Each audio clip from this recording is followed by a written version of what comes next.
Hi, I'm Chris Maragkakis of Simply Be Retreats and Therapies. I'm a life coach, therapist and podcaster. Welcome to Mindful Mutterings. Please like, share and subscribe. And as always, thanks for listening. Hi, thanks for joining me. I want to talk about male and female energies. Now, I'm aware that gender is a very current topic at the moment, and I really don't want to get drawn into the issues of how we identify. But we all need to be authentic. So what I actually want to talk about is the male and female energy and how that relates to our well-being. So throughout history, it's been generally thought that the universe works in alignment with 12 natural laws. And these are regularly evidenced in ancient cultures, including the Hawaii system of Ho'oponopono and the totemic philosophies and, the belief system of ancient Egypt. And you can see them all around you. They're becoming more common. People are talking about them more and more.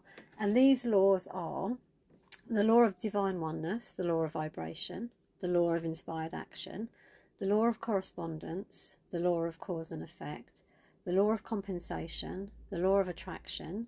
This one's very big at the moment. The law of perpetual transmutation of energy, the law of relativity, the law of polarity, and the law of rhythm, and obviously the law of gender, which is what I want to talk about, which states that gender manifests in all things as masculine and feminine, that everything in nature is both male and female, and that both things are required for life to exist.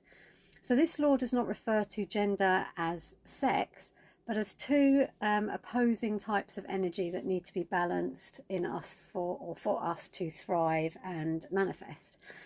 So the feminine is the idea, the feminine being is the idea, or the one that nurtures and needs, and the masculine is the action, or the one that drives things forward to complete the action.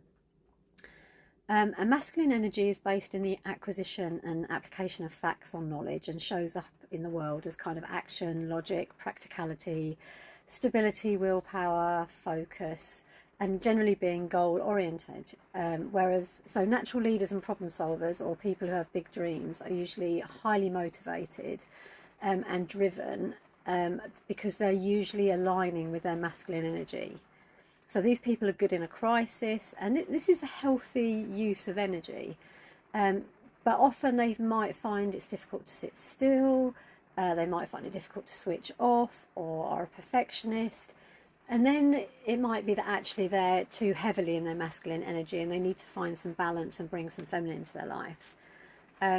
Whereas if they're impulsive, chaotic, or feeling overwhelmed, then you might not be out of balance and you might need to access more of this type of energy. Whereas feminine energy, on the other hand, is based on understanding. So it shows up as intention or creativity, passion, our nurturing aspects, openness and being dynamic and kind of going with the flow. And those of us who consider ourselves healers, or who are able to tap into intuition or divine wisdom, are generally aligning with our feminine energy positively even.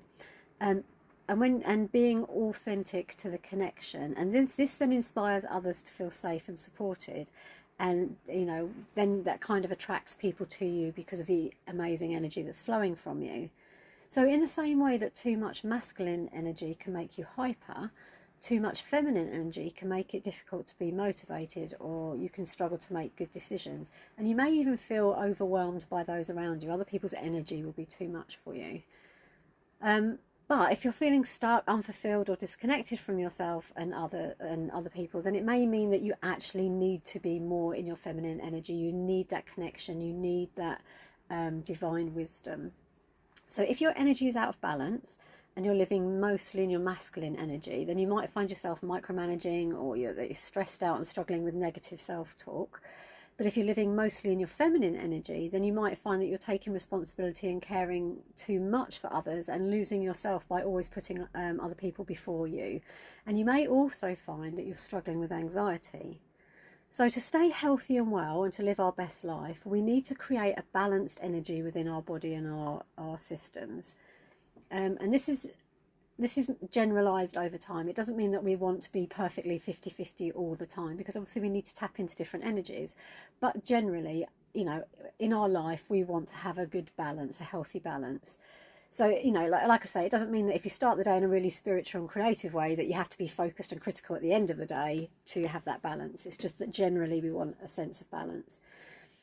So it's more that you use the right energy for the corresponding action so that we can flow between the two when we need them and then come back to a balanced state, which will enable us to be open to our spirituality, manage our time and emotions well. We'll be able to problem solve efficiently, but also have faith in ourselves and being able to trust our intuition. And then this will reflect in the world as us being able to care for others or be compassionate for others, but while being able to set and reinforce effective boundaries. And also so that when we have ideas, we've also got the right balance of energy to make sure that we move forward with them and we can take the action. We may also notice that we tend to surround ourselves with people who are very polarized in their energy. And again, long-term exposure to one energy or another causes imbalance. So we might find, I mean, we're probably not even aware of this, but we might find that we need regular breaks from certain people, or that we're drawn to more polarized people when we're lacking in that form of energy in ourselves, so that between us in our relationship we create balance. And I will say here though that this type of balance is okay in short bursts, but we need to be mindful not to create codependent relationships in preference to balancing our own energies. And a codependent relationship is one where we can only be happy or feel complete when the other person is with us, and that's, we need to be really careful that actually we're monitoring our own energy and being responsible for the balance within ourselves. So when we're mindfully aware and we notice that we're feeling stuck or a bit off, this awareness and understanding of the properties of the masculine and feminine energy can help us to find our balance again. And that then enables us to take control of our vibration and then consequently improve our resilience, reduce our stress and find ways to respond to life's difficulties without becoming overwhelmed or feeling that we need to give our power away to others. And it's this balancing act that allows us to manifest an abundant and fulfilling life while honouring our spiritual and our physical well-being needs.